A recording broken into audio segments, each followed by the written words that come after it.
All right, welcome to the first thing with GameSpot and Giant Bomb on camera together. Hello, hi. How you doing? I'm John Davison, apparently. And I'm Jeff Gerstmann. Yeah. No. And then the next one, so the big one came after that, right? Yeah, the big one came after that, and that was Kane and Lynch Dead Men, which heck of a game. Yeah, you know, that game was disappointing. You know, it's the follow-up to Freedom Fighters, which is a fantastic game. Yeah.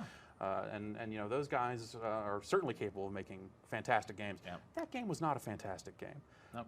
So I said as much. And a lot of this stuff kind of came up again. I guess that what had happened was that the publisher of the game had threatened to pull advertising money. It's probably key to note that that's actually not, that happens a fair amount in this line of work. Yeah, I mean, it's not all the time, but from time to time it'll come up, and the standard practice is you stand by your man, make sure there's no factual inaccuracies, and eventually it'll blow over. The first time it ever happened to me was VMX Racing for the PlayStation 1. Wow. And John Epstein, one of the founders of GameSpot, who was kind of running the business side of things, kind of ran into me in the kitchen. This was back when we were still an independent company, back in 96, 97, around there. And kind of said, like, so that VMX Racing game's pretty bad, huh? And I said, yeah. Okay. And that was that. So, you know, but with a team in place that wasn't experienced at dealing with these issues, it kind of became like this 3-alarm fire of just like, oh man, they're pulling money. Like this, what is this guy doing? He's, you know, this guy at the top of our organization is costing us all this money. What are we going to do about it? So, you know, I got called into, you know, fairly intense meetings where, you know, a lot of really crazy things were said at me. You know, threats and stuff about, you know, what was going to happen as a result of this review and stuff like that. But it ultimately blew over, right? Yeah, Kane and Lynch, you know, the review went up. You know, there were, like I said, there were some very intense conversations. And then after that, it kind of just went away. You know, things were tense, I think, around the office between that management team and kind of the senior editorial staff. But it wasn't like it was coming up every day. You know, we were kind of basically proceeding business as usual. So I was really taken by surprise when not long after Thanksgiving, like we said at the top, like I got called into a room and basically said, you're terminated, effective immediately. And as your understanding of why that conversation happened? It's, well, it was interesting. I think the reason that came out of that was that they felt they couldn't trust me in the role. From my perspective, we did what an editorial team does, and we did what we were supposed to be doing. We reviewed games, we instructed people about the quality of games, and were completely honest. So it wasn't, you know, it wasn't like there was some big editorial conspiracy. Like there wasn't anything shady happening inside of GameSpot editorial. It was this management team buckled basically when faced with you know, having a lot of ad dollars walk out the door. A few people would argue that the net result of some of that is actually that gaming journalism ethics are being looked at in the way they never have done before. I mean, has there been any value to this at all in your eyes? No. Dang, where you been? You didn't know? GamerGate, tell me what is up without a gamer. Hey, it's rules to this shit. Criticism does not equal harassment. Hi Zoe, if you're watching this, criticism, not harassment. In every single step you fucking take, expect us, who me. This was, I thought, a really disgusting like trend, which was like they were calling gamers over and they started attacking their own audience. You know what I mean? I'm gonna show you a remix that I just finished this weekend and no one else has seen. One person has seen it. It's a soundtrack of one song, except I'm doing video games. So it's not exactly a fandom. I'm not a fan of video games. I actually had to learn a lot about video games in the process of making this. Believe it or not, Brianna, 8chan is not all about you.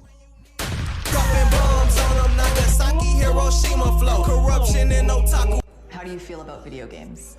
I still love them. Hi, my name is Anita Sarkeesian. I'm from Los Angeles, California, and my website is neonandchrome.com.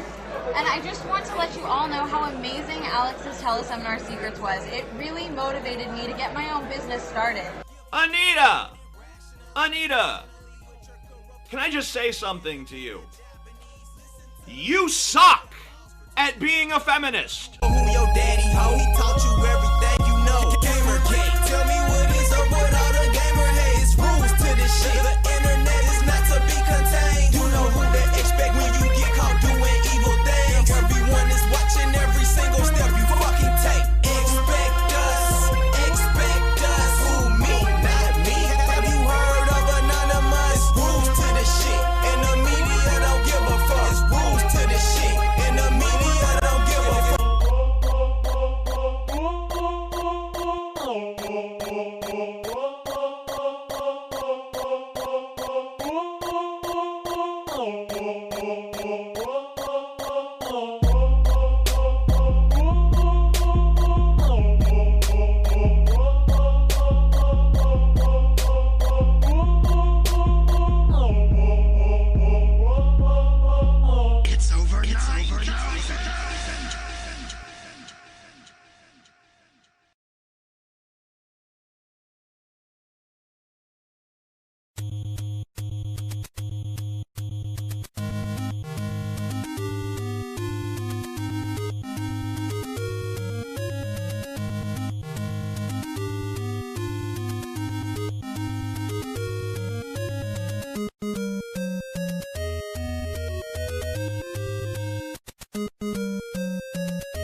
Well, basically, every time we think that we're pulled out of this topic, we're pulled back, in again, straight away. And of course, that topic is feminism and white knight gaming journalism. Recently, there has been a slew of articles that have basically championed the ideas of feminism, championed the ideas of social justice within video games. And recently I was listening to a podcast by a comedian who I like quite a bit called Matt Lees. He's been a gaming journalist for a while now, and he's just started a new podcast called Dark Souls, which is quite good and very informative. And they got into the subject of, shall we say, sexual attributes in video games. And he suddenly went on a small sort of tirade with his friends about how it was ridiculous that there should be tits used to advertise mini-games that you could buy on the App Store. And then they started saying, but it's okay because I've never met anyone who's been paid to give an opinion that doesn't agree with our opinion, which is effectively the liberal slant of... Exactly. And I instantly took to the comments because I can't help myself. And I gave a long response of, well, I think you need to look at the situation more holistically. The fact that social mobility and the way the love industry works in Japan is the reason why video games are as sexualized as they are out there. The way that a lot of people don't really take it as seriously as you think they do. The discussion that's not being had on whether or not it does affect gamers and whether or not they are just being turned into slavering animals as you think because they buy a game with tits, whether or not they do that at all. The fact that this is all just marketing. We all know that it's just marketing, that it's just being used as an advertising slant. Nobody takes it seriously. And the response I basically got was, oh, I'm not interested in this discussion. Anyone who calls it social justice warrior nonsense is just, has a wonky opinion. I don't believe tits should be in games to sell them. And if you want to unsubscribe to my Patreon, if you'll contribute to it, you're more than welcome to. Wow. And after, what can I do? I posted a small response afterwards that said that's not really what I was saying, but thank you very much, and I moved on. But I was quite disturbed that there has been this sort of growing trend amongst anyone who is even slightly in sort of the realms of professional reviewership, where they completely and utterly subscribe to exactly what propaganda is being put forward by... they swallow it hook, line, and sinker. Exactly. Being put forward by developers, being put forward by review sites, being put forward by people who have social anxieties that they want to advertise. And I'm just sick of it, really. I don't know why we're still putting up with it. Well, so essentially what you're saying is that there's a hive mind now where yes, people are afraid to really disagree with each other, because if there's that disagreement, then their ideas will be called stupid. I mean, that's part of it. It's not even the fact that they don't want to disagree, it's the fact that they don't even want to have the discussion. Exactly. I mean, Jesus Christ, talk about ivory towers. I mean, it's funny that you mentioned the Matt Lees incident, because not too long ago, one of the most recent comments we've received on our White Knight Game Journalism After Hours was some gentleman basically dismissing the entire debate with a snide, "Oh wow, now that's a 40-minute circle jerk I never want to hear again" comment. And albeit there's a good chance that this guy is not listening to this right now, one thing I would like to ask is this. Sir, if two people who more or less agree with one another, imploring their listeners to look at the situation from multiple angles versus letting their biases get the better of them as a circle jerk, then, pardon me, but what words would you use to describe this pantheon of internet demigods who've preemptively decided that theirs is the only way to look at these matters and have absolutely no desire to listen to any dissent? Yeah. Because again, the YouTube guy could have been facetious, he could have been trolling, but this Matt Lees fella, that's like the textbook example of everything we've been talking about all this time. It was almost word for word what he said. We're winning. Nobody is paid to have a different opinion, and that to me suggests a totalitarian view rather than a victory. Yeah. Right. Yeah, and it's incredibly disappointing to see that people still act that way, in that they try and shut each other down instead of having an intelligent discussion. We see that social justice warriors are pretty much the dominant mindset these days, or at least what they believe in is what society itself largely values, so it's just bizarre to see that they try to shut down contrary opinions as if there was no such thing as free speech. It's kind of weird, in a way. Wouldn't you want to hash ideas out so we could grow as a society? Yeah. Right, if you believe the truth is on your side, what exactly do you have to be afraid of? Yeah.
Refers to her as.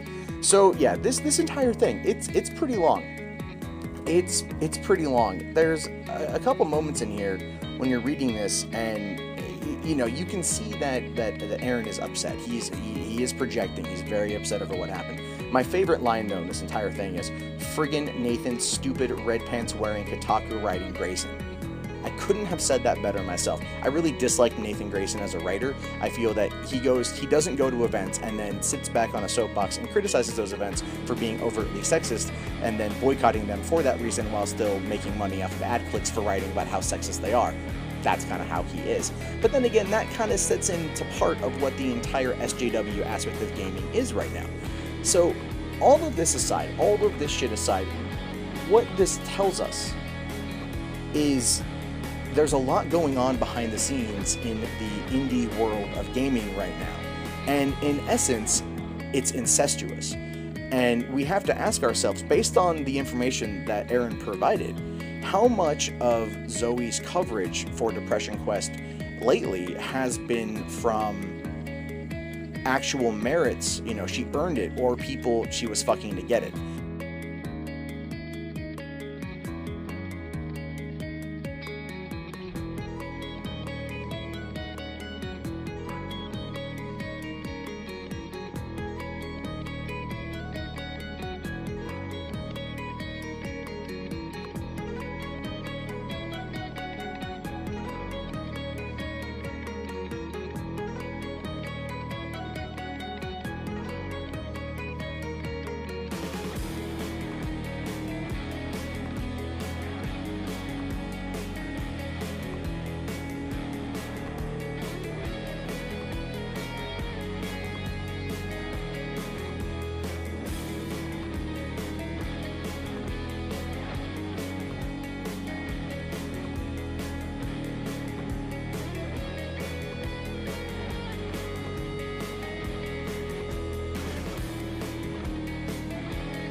The attorney claims this is fake. I am going to carry out a search on my Facebook profile for Zoe's name.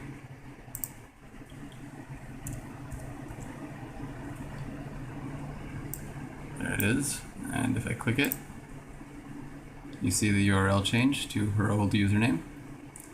And we carry out a search for once during Game Jam. So the search messages, and Zoe's comes up. I'll look through it.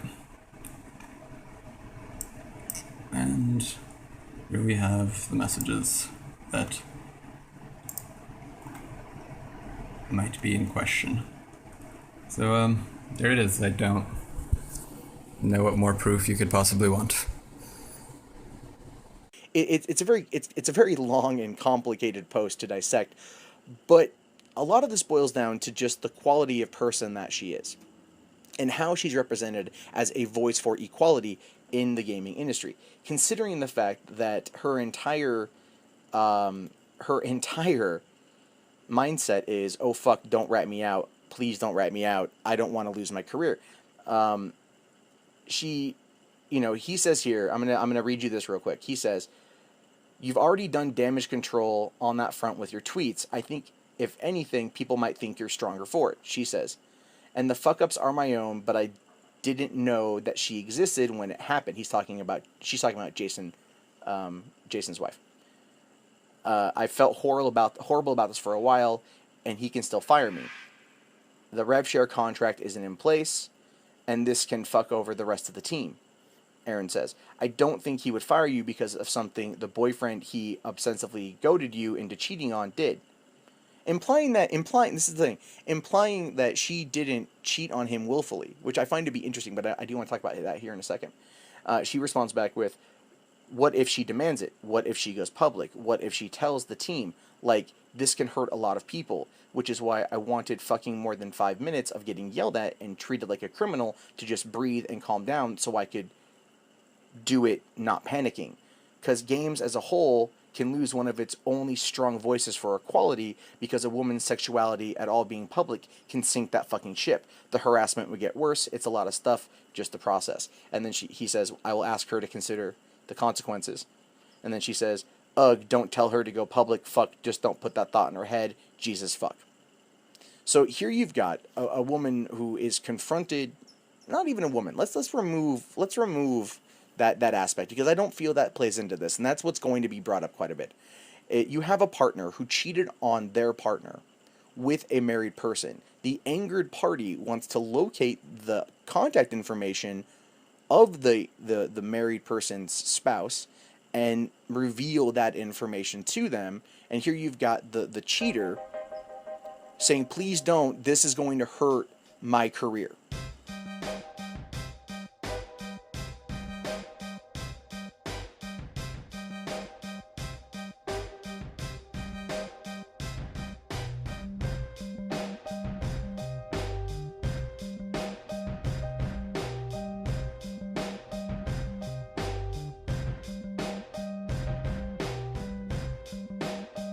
A lot of websites are trying to cover this up. You try to talk about these places, you'll get banned. It will get removed. It will get pruned. It will. You're not allowed to talk about this.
So here's the post in question, and this is by Silly Slater. I'm going to read this verbatim, and I really want you to take in what she's saying, and then I'll focus on the really disgusting part of this. So, Silly Slater posts, "She fucking doxed me. Ruined a production for women, refused to contact us, and is currently taking money for a game jam with no start date, no location, and no judges. Okay, here is my story.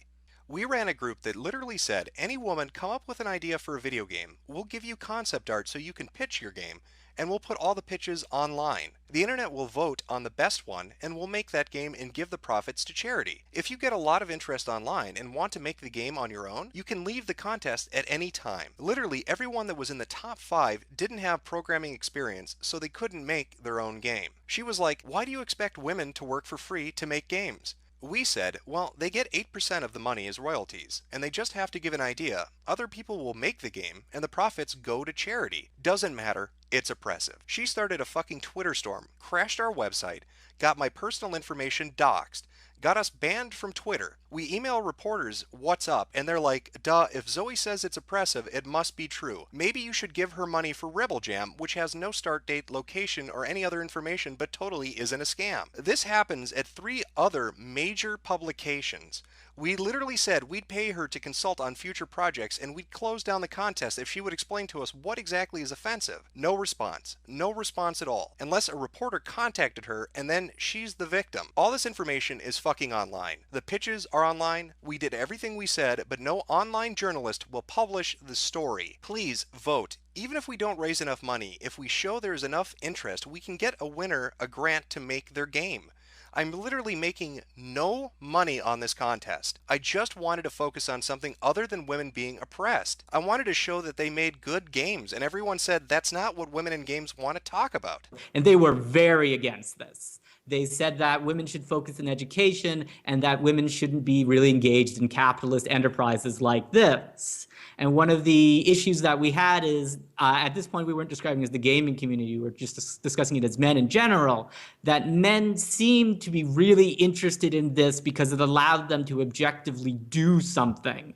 And we said that, we actually asked them, this seems like a really good way to get men. How would you get men involved in a feminist concept like this? And then they laughed openly in our face, like almost in a like cartoon villainy sort of thing.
So apparently Zoe and her friends were on V last night at a bar, and they were apparently watching a live hacking of Zoe's accounts.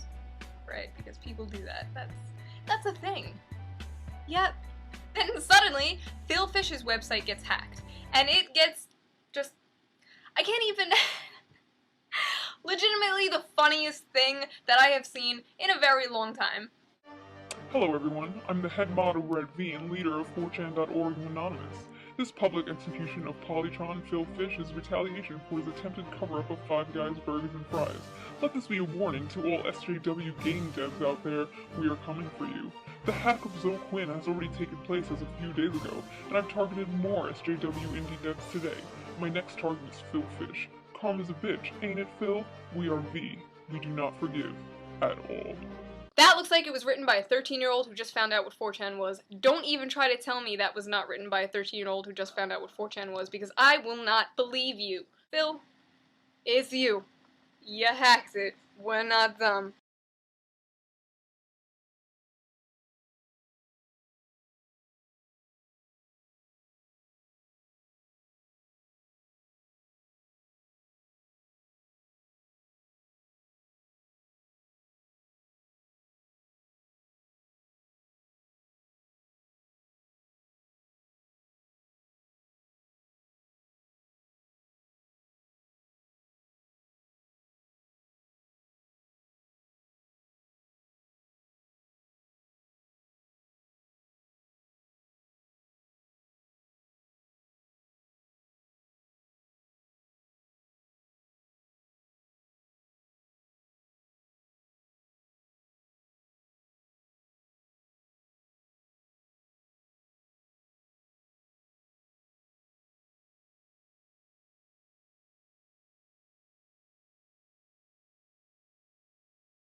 The threat's making splashy headlines around the world on shows like Melissa Harris Perry. The threat of violence, all too real. And webcasts like Democracy Now! And HuffPost Live. Violent threats for pointing out sexism in video games. Things got heated, to say the least. The harassment became part of what's now known as GamerGate.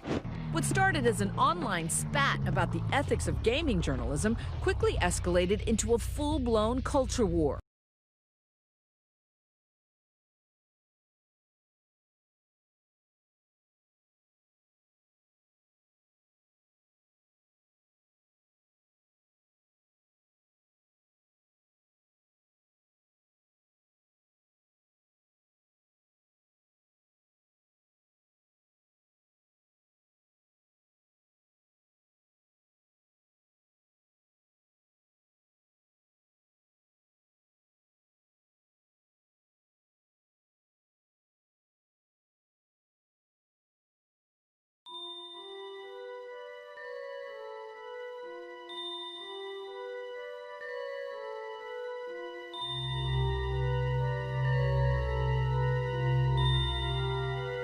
Calling gamers over and they started attacking their own audience. You know what I mean? This was I thought a really disgusting like trend, which was like they were.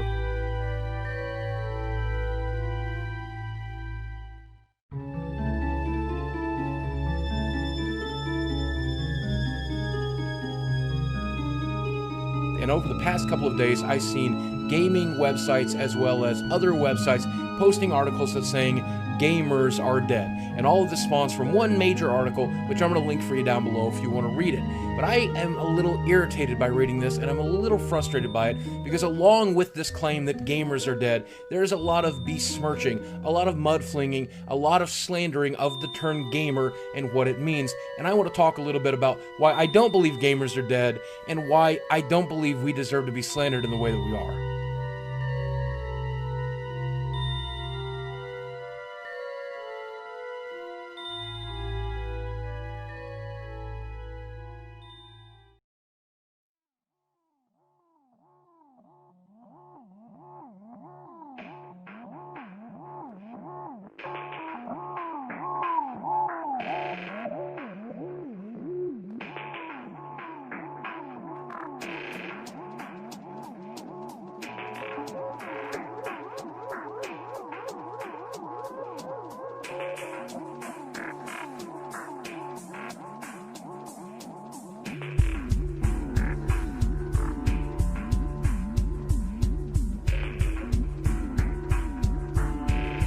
the midst of the Gamergate tag, another tag comes along called Not Your Shield. And Not Your Shield is basically minorities and women and gays and trans all saying, listen, SJWs, don't use us as an excuse to run away from criticism and to run away from logic.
Gamer, and I am real. And I shouldn't have to justify myself in this day and age of gaming. In fact, I don't. I don't have to justify myself to other gamers. None of us girl gamers do. We just have to justify our race, gender, and sexuality to gaming journalists, to the radical feminist game devs, to the social justice warriors, and the anti-Gamergate supporters. And that makes me sick. How dare you say that we're sock puppets? You. My name is Cyfox, and I support Gamergate. And I am not your shield.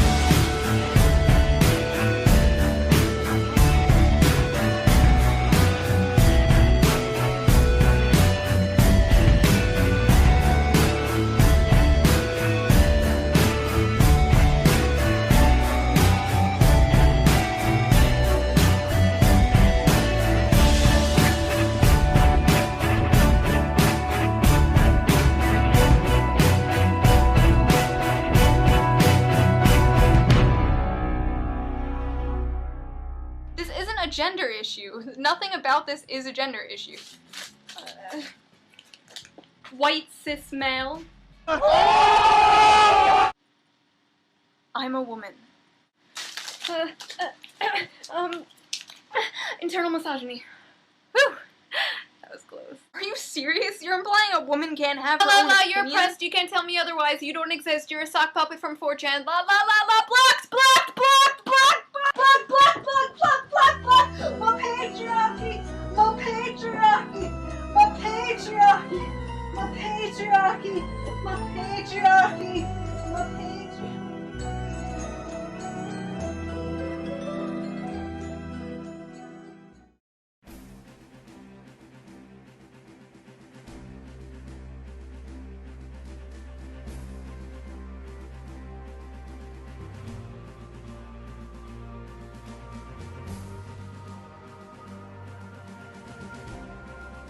So when you have a closed Google mailing list called Game Journo Pros, and Ars Technica, Kotaku, Polygon, and probably the rest are part of this mailing group, and they all mail each other, and someone leaks it to a reputable source like Breitbart, what do? Well, you certainly hope that you don't get Kyle Orland, a senior gaming editor for Ars Technica, saying in response to the conspiracy, so what's to be done? Maybe we should just stick to Twitter and boost the signal on this one, rather than our front pages. Quinn seemed initially okay with people retweeting her statement, but then she took down the original Tumblr post, so who knows? Maybe we should get a public letter of support going around, decrying these kind of personal attacks, signed by as many sympathetic journalist developers as we can. Maybe we should use this as an excuse to give more attention to her work. I know I've been meaning to review Depression Quest since its Steam release, which is precisely what they did. And they managed to get it signed by almost everyone and their dog. Literally hundreds and hundreds and hundreds of names. Names of people who were probably pressured into doing this. What about when you're Ben Kuchera of Polygon, and you're talking about how best to suppress information posted on another website's forums? What do you do then? Someone signed up for an escapist account to post a thread, Zoe Quinn, or how video game media may have been exposed as a pro-feminist hug box, and you try to get it painted as harassment. So the moderators of the escapist forums will take it down for you. And what do you do when you're James Fudge, the managing editor of GamePolitics.com, and someone leaks your email that says, "Just my opinions here, moderating is a pain in the arse. Look at how this thread starts out. It's hard not to call this harassment, but the bad part is that, because the thread is alive now and was allowed to flourish, doing anything about it plays into his narrative." Exactly. Let that be a lesson to all those who wish to censor information. If you're gonna do it early. But so what, you might be thinking. If you're a prominent member of the video game press, say from Ars Technica, Kotaku or Polygon, and someone leaks one of your emails that shows that you are actively conspiring with other people to suppress information and construct a narrative that's entirely favourable to you or your friends, or coincidentally, someone you fucked, all you need to do is deny it.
Now, when I took a look at the Entertainment Software Association study, I was a little surprised to find that yours truly, the factual feminist herself, was considered a gamer. Now, I do not recall playing a video game since maybe Pac-Man in a bar in Cambridge, Massachusetts around 1980. The study counted anybody who plays, however occasionally, just simple smartphone games like Bejeweled or Angry Birds. Now, I don't fault the researchers for these findings. I think it's great that the world of games is expanding and that there are more women creating and playing games. But a distinction is in order. There are casual game players and there are the hardcore gamers for whom highly complex competitive video games are a primary life passion. And adult women are not the key demographic here. Researchers at UCLA, they have been studying the pastimes of college freshmen for more than 40 years. Well, for incoming freshmen, 2013, 65% of the girls, but fewer than 19% of the boys said they never played video games at all in a typical week. Now, among the hardcore gamers who play more than 20 hours a week, the ratio of boys to girls is about 7-1. Now, this is a huge gender gap, and it has persisted for decades. Now, it looks as if this gender gap is fairly constant. Are there video games that are rife with sexism? Is that true? Do they promote a culture of misogyny and violence that must be dismantled? Well, my answer is no. I looked at the literature on gaming and I discovered that gamers do make a lot of people nervous. Not only are most of them male, but the games they play tend to be action-packed, highly competitive, often violent, and they play them a lot. Now, gamers have long faced disapproval from their own moms, from teachers, and above all, researchers and politicians, concernocrats, both liberal and conservative. Well, for years, games like Grand Theft Auto and Call of Duty were said to cause violence, even though no one has been able to establish a clear correlation. Now, those concerns over violence sort of died down, especially when the Psychological Bulletin published a major article in 2010 declaring the video game scare was, quote, much ado about nothing. And one graph showed that as video games have surged in popularity, youth crime has plummeted. Well, now gamers are dealing with a new army of critics, gender activists and, hipsters with degrees in cultural studies. And these critics are concerned that gaming is largely a heteropatriarchal capitalist pursuit. Why, they ask, isn't it more inclusive? Why must there always be male heroes? Why are females portrayed either as damsels in distress or sex objects? Now, these critics have made some useful points about sexist tropes and narratives, but they do a lot of cherry picking and they ignore the fact that the world of gaming has become inclusive. There are games that fit a vast array of preferences and games with responsibly proportioned and appropriately garbed female protagonists. Yet the video game gender police have become so harsh and intolerant, relentless. Many of them want more than women on both sides of the video screen. They want the male video game culture to die. Now, male gamers as a group do evince a strong preference for games with male heroes and sexy women. Now, could that be because they are male? There is no evidence that these games are making males racist, misogynist, homophobic. In fact, all the data we have suggests that millennial males, and these are people born and raised in video game nation, they're far less prone to these prejudices than previous generations. Now, imagine if a group of gender critics attacked women-centered shows like Oprah or The View or women's magazines for privileging the female perspective and marginalizing men, treating them as the other. So what exactly are you criticizing men of in the video game industry? Of not being women? Guilty. I mean, the fans might be tempted to tell them to bug off, find your own shows. And that's what many gamers have done. And most did it with logic, evidence, and humor. But recently, 2 feminist critics received and publicized email death threats. Now, no one knows who sent them. There are millions of gamers, and I'm sure they include a few sociopaths, if it was indeed gamers who sent the threats. But many of the new culture critics have seized on the emails as a sure sign of patriarchal pathology at the heart of gamer culture. According to one academic pontificator, quote, "What we are seeing is the end of gamers and the viciousness that accompanies the death of an identity." Well, I have spent the last few weeks looking into the gamer culture, talking to gamers, looking at the data. I don't see pathology or imminent death. What I see is a lively, smart, creative subculture consisting mostly of tech-savvy guys from all over the world, but also including a small but distinct group of very cool women. Now, if you love games, they don't really care about your age, your race, your ethnicity, your gender, your sexual preference. They just want a game. My suggestion to their critics, stand down.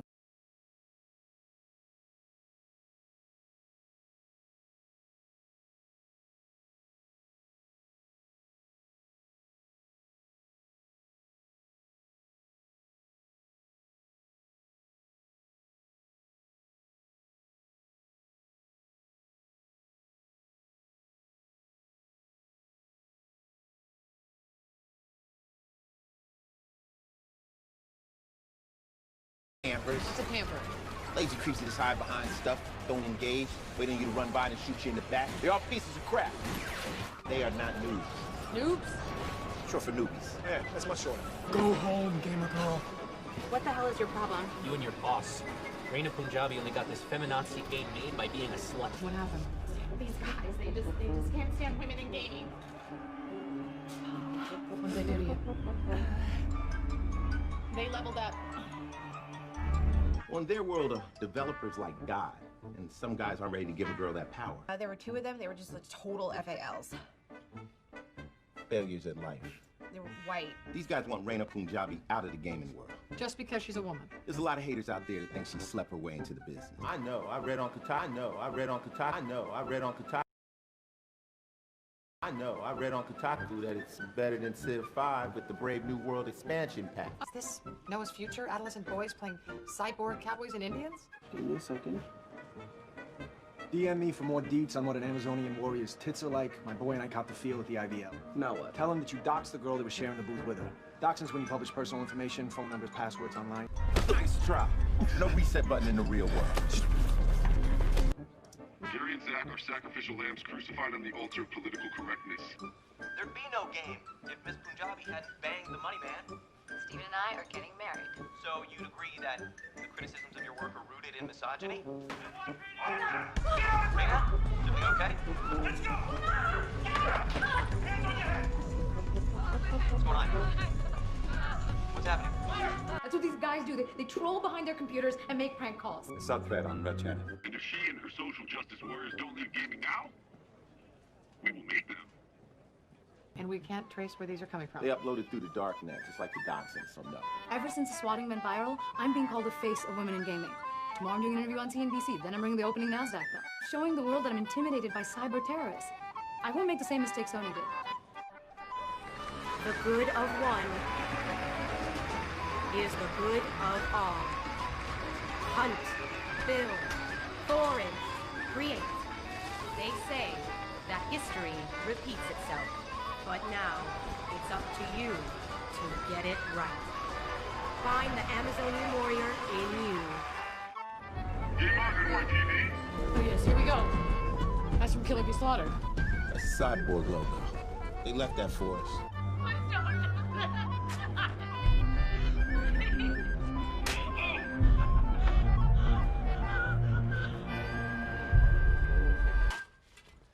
This link was just uploaded to Red Channel. I realize now that gaming is no place for females. So all you bitches should get out now. You are not wanted. You are not safe. Where? Where does he play? Rape is a mod in level 16 of COD. Hold on, so they kidnap and rape and it's a game? It's like a user hack of the game. It's not like shooting a video game, huh? Actually, it's exactly the same. You camping back there? No. Bad form, but effective. Women in gaming. What did I expect? You didn't deserve this. Whatever. I'm out. You said if you gave up, they'd win.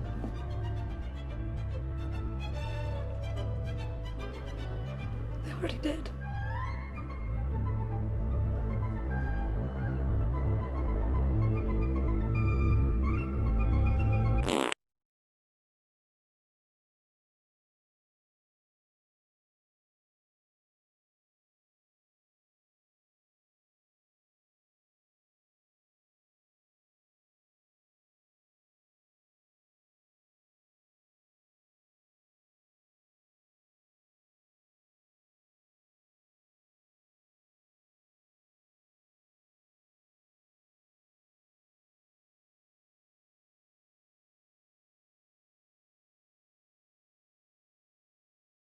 Gender critics have to show, not dogmatically assume, that video games make men sexist and unjust or hold women back in some way.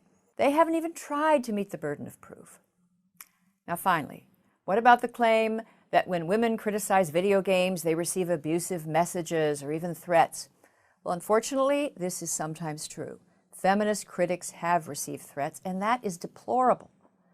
But what the ADL fails to mention is that nobody knows who sent them, and males and females who challenge the feminist critics, they receive threats too.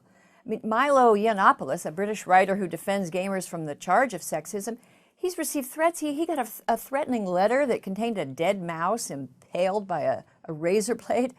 But the ADL curriculum, like dozens of major media stories on gamers, they sensationalize the threat to the feminist critics and make no mention of threats to the other side.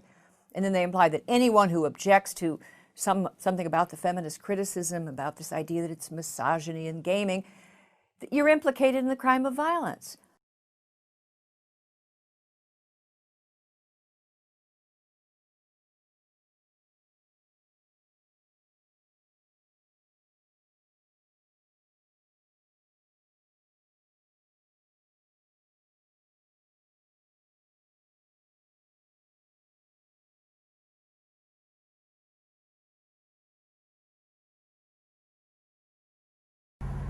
Hey, well, it's Alex Mondosian again, and it's another Teleseminar Secrets tip. I'm in my car right now and driving around, and I want you to know that you can build your business through teleseminars in teaching and training your affiliates who are treasure maps that lead the treasure chest full of other treasure maps. You can do that utilizing teleseminars. I don't know why people don't do this, but you can have a teleseminar to pump up your affiliates and have them promote on your behalf. Are you willing to take 3 years to do whatever it takes, and almost instantly you'll go from annual income to monthly income? Are you willing to do that? Who has a cause besides me? And you need a message or a topic. Who has a topic right now in their mind that they would like to get across to millions of people? That's what you need: a mouth, a message, and a phone. That's it. Hi, my name is Anita Sarkeesian. I'm from Los Angeles, California, and my website is neonandchrome.com. And I just want to let you all know how amazing Alex's Teleseminar Secrets was. It really motivated me to get my own business started. In my current day job, I saw how teleseminars could change the face of your business and make a lot of money, but I didn't really understand how it worked.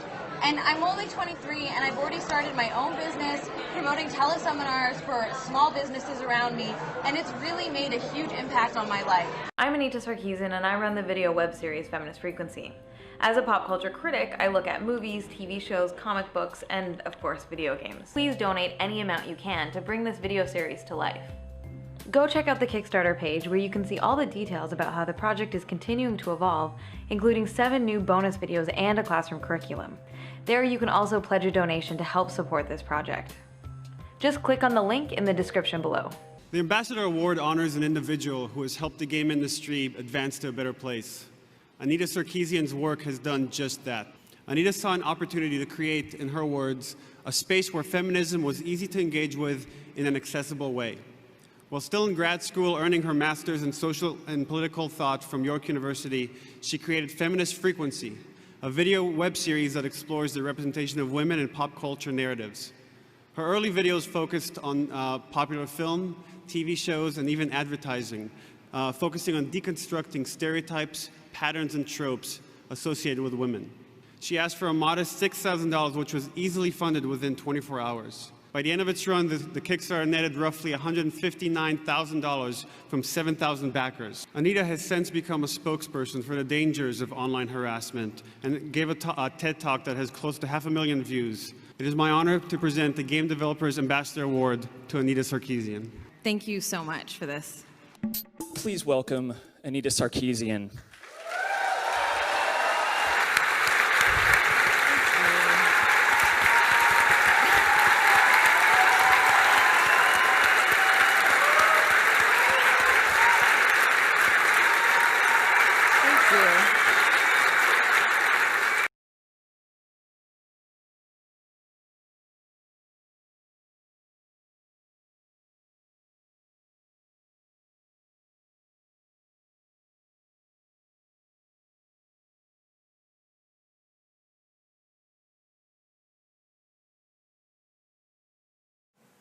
Hello members of the video game media, my name is Mundane Matt. You don't know me, but I know you. And I'm here today to speak to you about Anita Sarkeesian. I'm not going to talk about her policies or her beliefs or her video series. I'm going to talk to you about the Kickstarter campaign that you helped her fund and the fact that you've been silent over the course of 6 months of her playing the victim card and doing nothing to come true on her claims. Now let's go back to the beginning. Yes, men, angry male gamers on 4chan and Reddit used her videos to cause a stir, which got your attention, in which case she was able to come to you and play the victim card, a card that you so willfully helped her use to go from a $6,000 campaign to raising $158,000. Okay, fine. Now, she claimed in her original Kickstarter campaign that she would have the videos done by August. That didn't happen. Then she was silent for a number of months and came out and said that she was going to do 13 videos by the end of the year. Well, that is tomorrow. She said several times she's going to do things. She hasn't come through on it. And she's basically been acting a lot like Peter Molyneux, who gets everyone whipped up into a fervor over something and then doesn't come through on their promises, in which case then the video game media attacks Peter Molyneux for his lies and his deceit and his misdirection, but yet are silent about the fact that Anita Sarkeesian has been playing a victim card against misogyny in gaming for the past half year. Now, granted, this card is not 100% foolproof. She does have reason to make those claims, as she has blocked every single comment from all of her videos except her Kickstarter video during the campaign in order to showcase all the negativity and comments that came from that one particular video, while shunning all criticisms and all controversy about any other of her videos. Now, as soon as that campaign was over, she cut off comments on that video. She has played the victim card when she spoke in Sweden. They would not allow anyone to live stream the event due to online harassment. I know this because I received an email from one of my followers that had tried to get access to this event. She also went to TEDx and spoke for 10 minutes about how she became the villain, the final boss of the internet, in which case male gamers put her on the Koopa-esque pedestal and threw all their anger at her, making her this villain that she has proudly played the card of. Now, she spoke at TEDx Women for 10 minutes about being a victim. At no point did she talk about her belief in the feminism ideology of gaming, about the tropes versus video games and women that she's been trying to create, or anything of the such. In fact, for the past 6 months, if anyone as so much has even said a negative word about her campaign, with the exception of Destructoid, they have been met with tons and tons of hateful comments in return. People are unwilling, I put it to you, are unwilling to look at her from a mere objective angle and say, okay, this particular person has obviously used a victim role to gain sympathy and fame and monetary gain within our industry, of which you hold so dear, and yet she has not followed through after pushing back her deadline time and time again. The sad truth about Kickstarter is that there is absolutely zero accountability once the money is raised. There is no legal ramifications for her not coming through. She earned a small fortune off of your publication's press of her Kickstarter campaign, and she played you all like fools.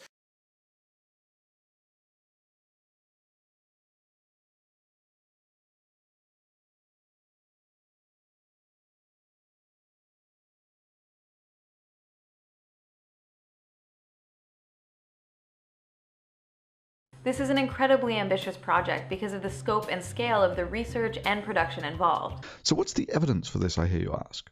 Well, that's as black and white as it comes, but we'll come to that in a moment. The sad thing here is just how many people she's duped. She was given an ambassador's award at a game developers convention, and then I found this on YouTube. I love video games so much that I had to quit them because they were taking over my life. But Anita Sarkeesian's new video illustrates some shocking trends that need to be addressed. Just a heads up, the gameplay footage in this video is not safe for work, which is part of the problem. Yes, she's been featured on YouTube Nation, who were only too happy to justify why she blocks comments and ratings. As unsettling as all of this is, the thing that disturbs me the most is the kind of personal backlash that Anita and her channel have faced. She's had to turn off her comments and hide her like-dislike ratio. This is not okay. Please watch this video and share. However, if you go to places where you can discuss her videos, which is basically anywhere where she can't delete your comments, you'll find example after example of how she's just cherry-picked and completely misrepresented games. Two very clear examples is where she used the game Watch Dogs on the very mission where you have to try and shut down a sex trafficking ring. Well, how can you possibly portray that as objectifying women? Well, she found a way. And almost never get to be anything other than set dressing or props in someone else's narrative. This is the essence of what sexual objectification means. And since that concept is at the heart of the women as background decoration trope, let's take a moment to define it. Nowadays, she takes a mission where you're trying to shut down a sex trafficking ring and portrays that as sexist. Another game that came up a lot was Hitman. This is how she describes Hitman Absolution. Players are meant to derive a perverse pleasure from desecrating the bodies of unsuspecting virtual female characters. It's a rush streaming from a carefully concocted mix of sexual arousal connected to the act of controlling and punishing representations of female sexuality. So deeply skeptical because you're meant to be a hitman, yet not going around killing random people. Indeed, you're penalized for killing people who are not your target, and even more so for killing innocent civilians. That is, the game actively disincentivizes killing random people like the girls in the strip club. So I watched the playthrough of the missions, of which there were plenty. I watched about 40 or so of these people playing the mission. Turns out there are two ways of doing it, and only one of those takes you past the girls doing their makeup, and one doesn't. So about 3/4 went the easier route, and about 1/4 went past the dancers. Most of them sneaked past the dancers like you're meant to do, and none of them actually attacked or killed the dancers, because you would get penalized for it. I just can't take much more, Dom. I don't know what to do. Look, you're new here. Dom is the price of this business. Be smart. Every club has one like him. A Dom. He wanted me to do a show in the back room. I just can't take much more, Dom.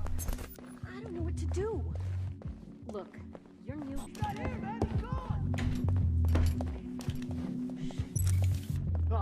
Now, we're going to walk past these two women doing their makeup. One of them eventually walks toward the area that we're going to go, so we have to watch out for her.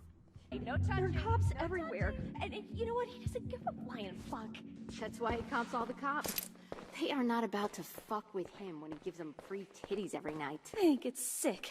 I mean, we're just working. Look, we've all heard the stories, right? Smart? What's going on? Hey, man.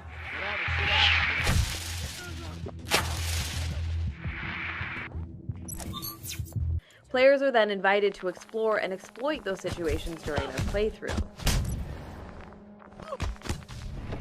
The player cannot help but treat these female bodies as things to be acted upon, because they were designed, constructed, and placed in the environment for that singular purpose. Players are meant to derive a perverse pleasure from desecrating the bodies of unsuspecting virtual female characters. So in summary, this is how Anita Sarkeesian's video deconstructs the representation of women in popular media. She takes a game where you are actively discouraged from killing innocent civilians. Then, because one mission out of 20 involves a strip club, of which only about 2 parts out of 7 are actually in the strip club, and of that only a few % involves the erotic dancers, almost every second of which was used in her video. Then, because no one who actually plays the game kills the dancers, because you get penalized for doing it, she then presumably goes and kills the dancers herself and drags their bodies around so she can claim this. The player cannot help but treat these female bodies as things to be acted upon, because they were designed, constructed, and placed in the environment for that singular purpose. Players are meant to derive a perverse pleasure from desecrating the bodies of unsuspecting virtual female characters. Now, we're going to walk past these two women doing their makeup. One of them eventually walks toward the area that we're going to go, so we have to watch out for her. It's a rush streaming from a carefully concocted mix of sexual arousal connected to the act of controlling and punishing representations of female sexuality. Is literally as stupid as saying games where you can fall to your death. You're actually being invited and encouraged to fall to your death. And that this will make people want to do it in real Welcome, life. ladies and gentlemen, my fellow reptiles, to Face Palm Sunday, and today's video response deals with Anita Sarkeesian, who, if you didn't already know, is a huge liar and a fraud here on the interwebs, YouTube, Twitter, so on and so forth. A woman who purposely tries to misrepresent and twist everything that, even if it's a good thing, she somehow twists it into a bad thing. And today, we're going to be covering some critique, some harsh criticism of the game Dying Light that she had with this game. She just couldn't believe that this game was so terrible, and the things that it condones and supports, and the elements that this game has. And for those of you who don't know already, I have played Dying Light. I've played it all the way through. I've done the campaign. I've done a shit ton of side quests. I've extensively played through this game all the way through. That being said, unlike Anita Sarkeesian, it's very clear that she has not. So one of the first things that she says in her tweet is, quote, "Dying Light has a damsel in distress storyline. Dear game developers, it's 2015. Aren't you embarrassed by this yet?" So I'm assuming you don't know what this is, but the damsel in distress storyline is where a man saves a woman. For example, Mario saving Princess Peach, that would be the damsel in distress, well, the man has to save the woman. Ironically enough, this is not the case in the game at all. In fact, within the first 5 minutes of the game starting, you are saved by the main female character, who later dies at the end of the game.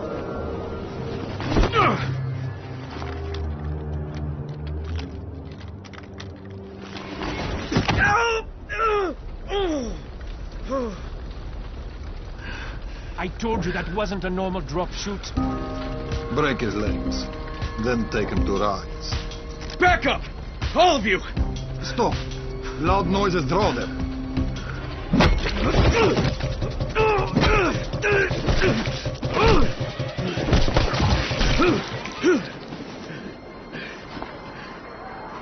Fall back! Fall back!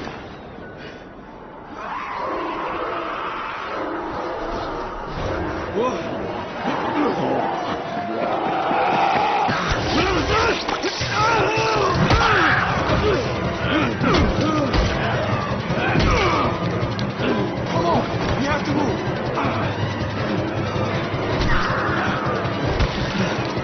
Let's get him off the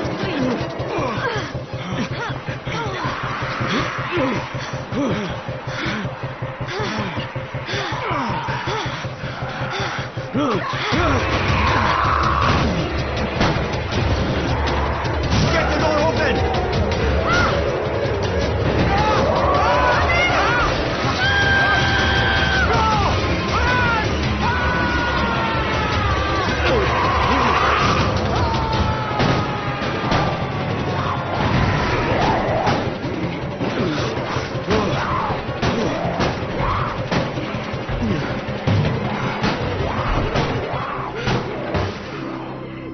Tower, this is Jade. Get sickbay ready. Got a guy with a bad head wound and a bite on one arm. Oh shit, Amir's hurt? No, Amir is gone. But I'm bringing in someone who might still survive. One of us? We'll see.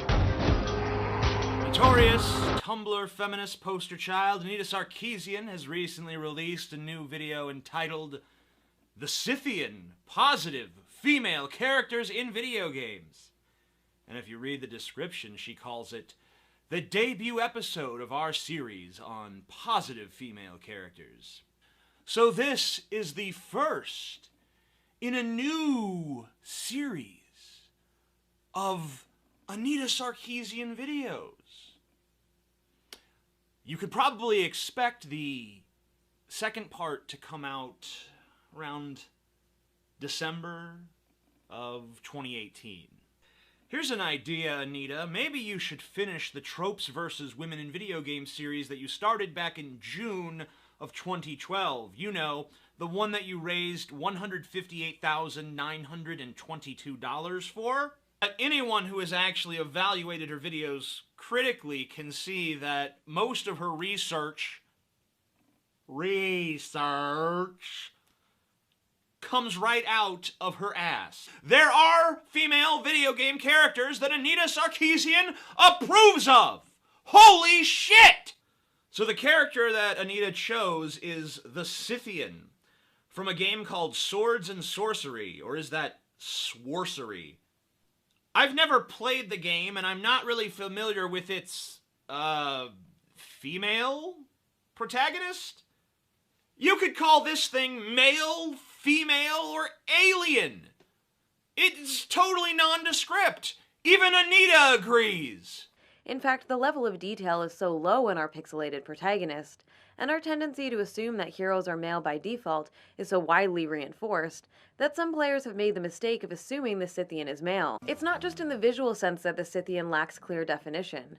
We know very little about her history and nothing about why she's undertaken the quest to defeat an ancient evil. Like many video game heroes, the Scythian is essentially a silent protagonist, a figure defined primarily by her actions, which makes her a blank slate for all players to project themselves onto.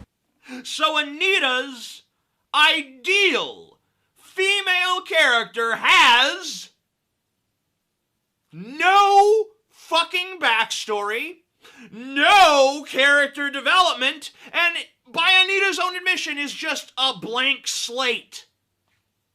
This is her fucking ideal, feminist-approved female character.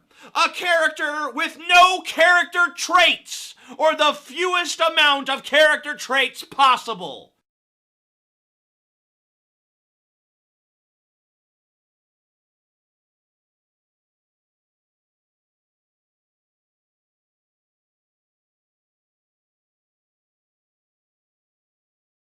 So she starts out. Watched the news today about a school shooting in Seattle, and honestly, I'm sort of shaking with fear and with rage. Then she jumps the shark big time. We seriously need to address connections between violence, sexism, and toxic ideas about manhood before boys and men commit more mass shootings. Really, of all the factors that you think that cause school shootings, things like psychological disorders and the such like, the one that you think that actually needs to be there at the forefront is toxic ideas about manhood, which you think are a significant factor in causing school shootings. Not a coincidence. It's always men and boys committing mass shootings. The pattern is connected to ideas of toxic masculinity in our culture. And then, having spat in the faces of all of these people, she's back to being the poor, demure victim again. Our culture is deeply sick when simply asking questions about how toxic forms of masculinity may harm men leads to hours of hate on Twitter. Are you kidding me? You blame school shootings on toxic ideas about manhood and toxic masculinity, and that not addressing your concerns will lead to more people dying in school shootings less than 24 hours after She a says, school shooting. Adios, Barbie. I've actually read many studies that state the opposite, that gender-segregated classrooms improve learning. Same with race. Now, I don't know about you, and I don't know a lot about many things, but what I do know is that segregation is flat out wrong. I mean, look at the examples. The American South with Jim Crow and South Africa with apartheid. I mean, it doesn't seem to be a force for good. In fact, it seems to be a very divisive, very racist, very destructive thing. I mean, it is called segregation.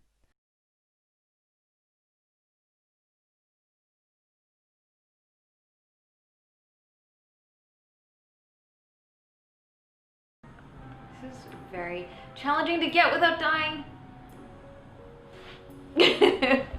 Okay. My dad's a computer networking engineer, so I basically grew up on computers and spent all my time on them, which meant I played a lot of computer games. So Lemmings was a favorite, and I also played this horribly sexist platformer called Vinyl Goddess of Mars. I don't think my dad knew what it was when he gave it to me to play. As a child of the 80s, Nintendo clearly played a big role as well, so I remember playing the original NES.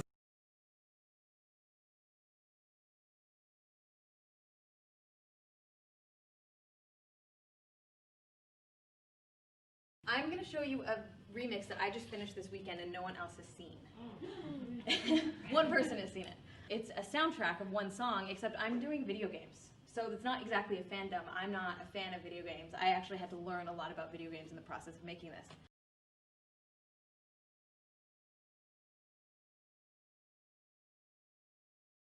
It's a soundtrack of one song, except I'm doing video games. So it's not exactly a fandom. I'm not a fan of video games. I actually had to learn a lot about video games in the process of making this. I don't want to go around shooting people and ripping off their heads, and it's just gross. So Anita Sarkeesian is not a real gamer or even a real feminist. She's actually a con artist who fakes and orchestrates her own harassment in order to gain sympathy, which she uses to scam people into giving her money.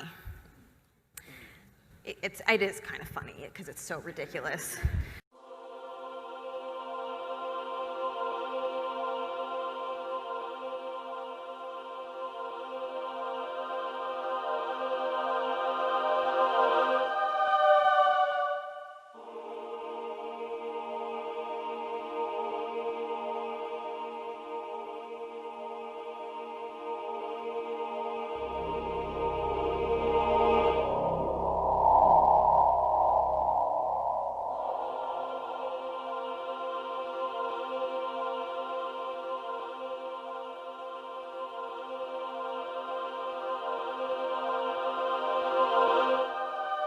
Right, so that will, in addition to what we need to do to help pressure companies to make those changes, they need to step up. So working at those companies and being like, hey, how about we do these things or suggest these ideas that will make it be, right?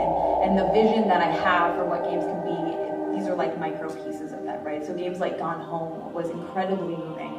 I recently replayed Papa and Yo, which just is a devastating game that you know, it's not fun to play. Is gaming a boys' club? That's the name of the school lesson plan developed by the Anti-Defamation League, ADL for short. And as a longtime admirer of the ADL, I am baffled by its sponsorship of such a biased and dogmatic curriculum.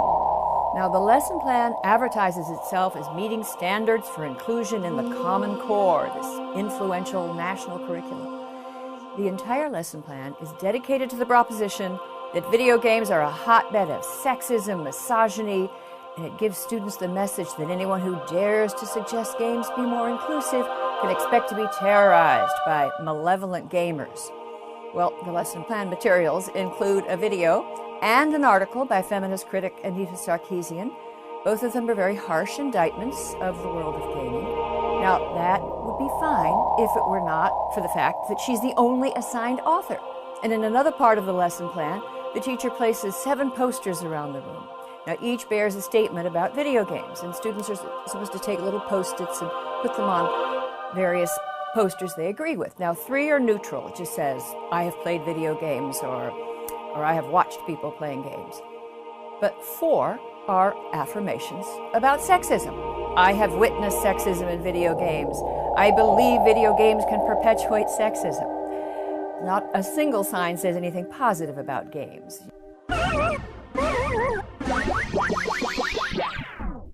Let's see where this rabbit hole takes us. Ready? Let's dive in and see how some of the individuals who were the most responsible for initially starting GamerGate are related to Common Core. Of course, the first focus here is going to be the Game Journal Pro list. If up to this point you think that the connections and evidence that I've provided are spurious at best, this information that I'm about to dump on you will feel like the ice water challenge. First, a little background. Soon after the initial rush of the 12 articles that were basically homogenous in language and content, which were claiming that the gamer identity was dead and should no longer be catered to by the gaming industry, it was leaked that there was actually a collusionary underbelly to the games journalism industry. And it went far deeper than just being in bed with the AAA studios. As GamerGate.me describes it, Game Journal Pros is a now defunct Google group consisting of 150 writers, bloggers, and editors from various game news sites and tech media outlets. The mailing list, group members, and various leaked email conversations have sparked online discussion in the video game community's ongoing Gamergate controversy. The group was directly inspired by journalists, according to its creator, Ars Technica senior editor Kyle Orland. The existence of Game Journal Pros and its leaked email conversations play a major part in the case made by Gamergate that the game media industry is guilty of collusion, corruption, and attempted censorship. So, what we get out of this? In the most basic terms, the revelations of indiscretions of an absolute nobody indie game developer with games journalists is what kindled the fire, and the simultaneous barrage of the Gamers Are Dead articles put some logs on for sure, but it was the leak which revealed the collusionary cabal of games journalists that poured an entire tank of gasoline onto the flames.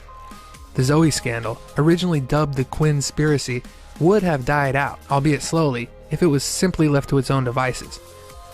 But then they went all in with the Gamers Are Dead articles, which was the true catalyzing event. Those articles, of course, were architected by the Game Journal Pro list. So who was this creator of the list, Kyle Orland, and what is his ties to the political and educational world? Well, it was already said that Kyle is the senior editor for Ars Technica, but what's strange is that it just so happens that Kyle's father, Martin Orland, is extremely influential in the educational industry and has very powerful political connections. Let's just read through his introduction from his own company's website, WestEd. A key national figure in developing evidence-based knowledge for educators, Martin Orland serves as a senior program director for evaluation and policy research at WestEd, as well as director of Mid-Atlantic Comprehensive Center for the U.S. Department of Education.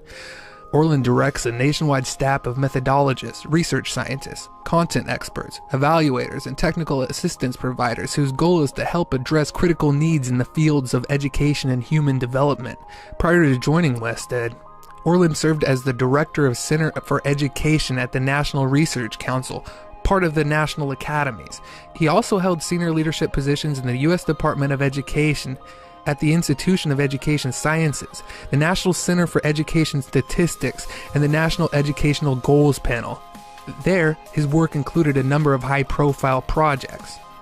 Orland has authored a number of publications for academic journals and government, and is regularly presented at international, national, and regional conferences. He is the past president of the Association for Education, Finance, and Policy, and currently serves on the editorial board for the Journal of Education, Finance, and Policy. So, let me get this straight.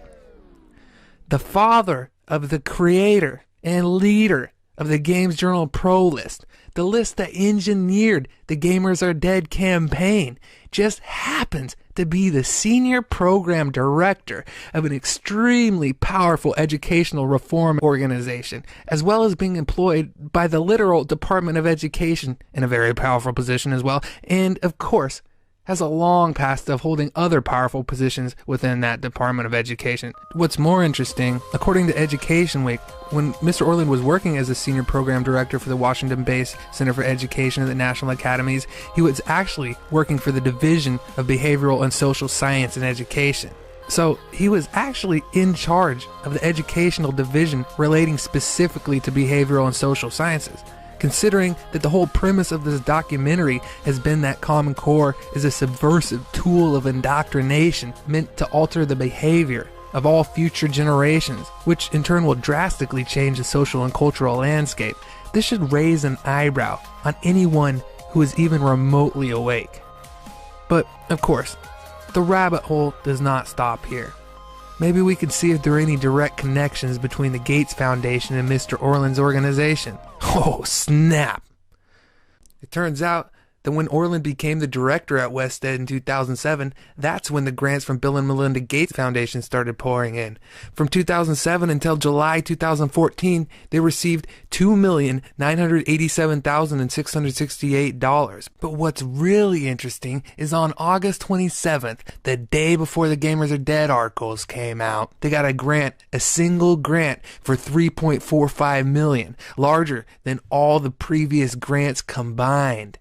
And what's even stranger, that grant in specific wasn't discovered until by me today, even though all the previous ones were discovered months ago, because it was mysteriously miscategorized so that it doesn't show up when searching the US like all the other ones do. It's almost as if they didn't want us to find it. And while we don't have quite all the details yet on whether the group's initial persuasion to advance this agenda was engineered by Kyle and his father alone, or whether the group was expressly and knowingly implicit, it's clear that there is something very fishy going on here. My personal theory is that Kyle was on orders from his father to start the Games Journal Pro List with the explicit intent of killing the gamer stereotype to usher in the coming wave of gamified educational machinations. Now, let's look at the other individual involved with the initial GamerGate blow-up, Zoe Quinn. Her aunt is Michelle Quinn.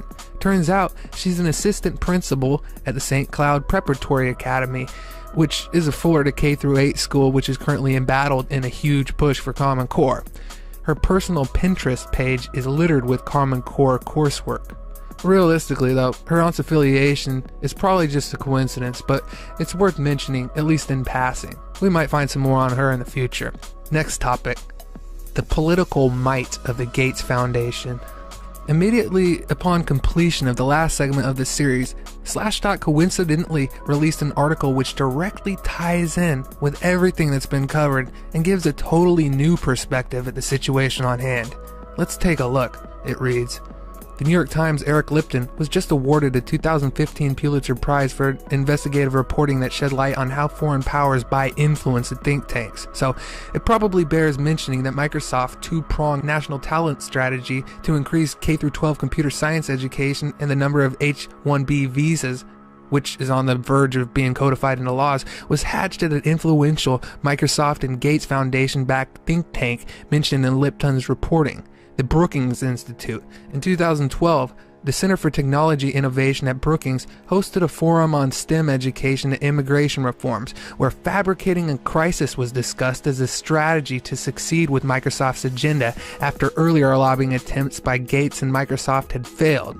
So Brad, Microsoft General Counsel Brad Smith, asked the Brookings Institute Daryl West at the event, "You're the only one who mentioned this topic of making the problem bigger, so we galvanize action by really producing a crisis, I take it?" "Yeah," Smith replied. And with the help of nonprofit organizations like Code.org and FWD.US that were founded shortly thereafter, a national K-12 computer science and tech immigration crisis was indeed created. Producing a crisis. So, they are known to have fabricated a national K-12 computer science and immigration crisis solely and specifically to advance Gates' agenda. But have we seen any fabricated crises in relation to the games industry lately? Well, just so happens that anyone who's been following GamerGate knows that for the last 3 or so years, the major tech sites affiliated with the Games Journal Pro List have fabricated a crisis of their own. The crisis saying that there's no diversity in gaming. They claim that all gamers are not only straight white men, but violent, vitriolic, and hateful, racist, sexist, homophobic, and especially misogynistic. This is anything but the truth, as we all know. But the journalists involved, either on the orders of a Gates-backed think tank, or via subversion and manipulation through Kyle Orland and his father, were used to fabricate this gamer diversity crisis whole cloth, with the sole purpose of destroying the gamer identity and stereotype in order to sell both investors and lawmakers on gamified education as the way of the future. Furthermore, the last sentence of the Slashdot article states that they expressly used non-profit organizations to promote the crisis. Sound familiar? The non-profits like Feminist Frequency have been used in this exact same way. And furthermore, the timelines exactly matched up if they hatched both of these fabricated crises at the same point in time. For instance, that article stated that the computer science crisis was initially created in 2012, and then they created some nonprofit organizations to really promote the crisis to the public arena. So, did we see any organizations that popped up in the last couple years that are promoting this fake diversity crisis in gaming? I could think of one. So here is the precise method that was used in both fabricated crises that we have mentioned thus far. 1. An initial lobbying effort must fail. 2. A fake crisis is then made up that can be used to subvert the lawmaker's view on the topic at hand. 3. Non-profit organizations are then used to introduce the fake crisis into the public arena. Journalists that are in the bag then promote the nonprofit's bullshit until it is bashed into your brain that there is indeed a serious crisis going on. And we have seen these exact steps play out both in regards to computer science and the gamification of the educational system, and in the exact same order. Let's set the record straight. This has nothing to do with race, gender, or orientation. This is about corruption and collusion in games media and industry. Video games are supposed to be creative endeavors by their creators. More importantly, however, they should be judged fairly and on their merits, structural and mechanical, rather than unfairly shut out or badmouth because they do not match a reviewer's political stances or do not appease their sense of justice, social or otherwise. Those who call themselves games journalists should not review games in which they have conflicts of interest, and should behave in a professional manner. They should practice full disclosure and not participate in terrible industry acts such as colluding to prevent coverage of those that disagree with their political views. No one should ever be harassed, threatened, or have their private information leaked because they have an opposing opinion. Incidentally, no one should be defended from such while others are summarily dismissed and ignored for the same reasons. Games should not be politicized to further an agenda, nor should their creators or consumers be silenced or pressured to change against their will. Gaming culture is one of the most accepting, most diverse cultures in the world. Stop the lies, stop the hate, and stop the corruption and collusion. We are GamerGate and we are not your shield.